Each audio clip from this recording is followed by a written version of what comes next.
And this is subtle. Subtly, it becomes something that we don't even realize is happening, but there is an edge.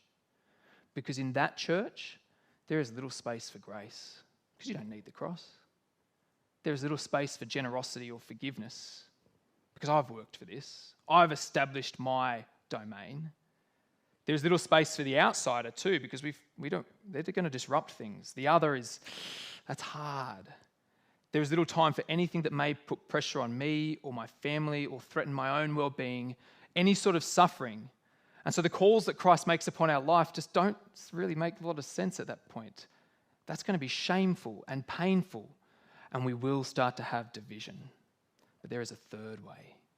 The alternative narrative, the one true message that verse 24 says, but to those whom God has called, both Jews and Greeks, people from these spaces, right, like you and me, Christ, the power of God and the wisdom of God. For the foolishness of God is wiser than human wisdom, and the weakness of God is stronger than human strength. We have to live within this narrative, right? Because even if it is foolish, even if it doesn't seem to make any sense, even if it does seem to be weak, God says, the one from outside, I came and demonstrated to you the truth. Right here, Paul is reaching out to a bunch of people who have been called to this third way. Right here, I'm reaching out to a bunch of people who have been called to this third way.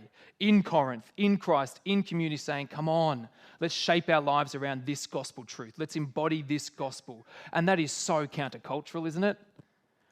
We live in a radically individualistic, consumeristic, and anti-other authoritarian culture. And this says, be about the other person. That's not individualistic. Give of yourself. That's not consumeristic.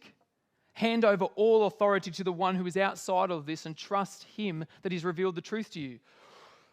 Oh, humble, gracious, submissive. These are foolish words. But I've been crucified with Christ.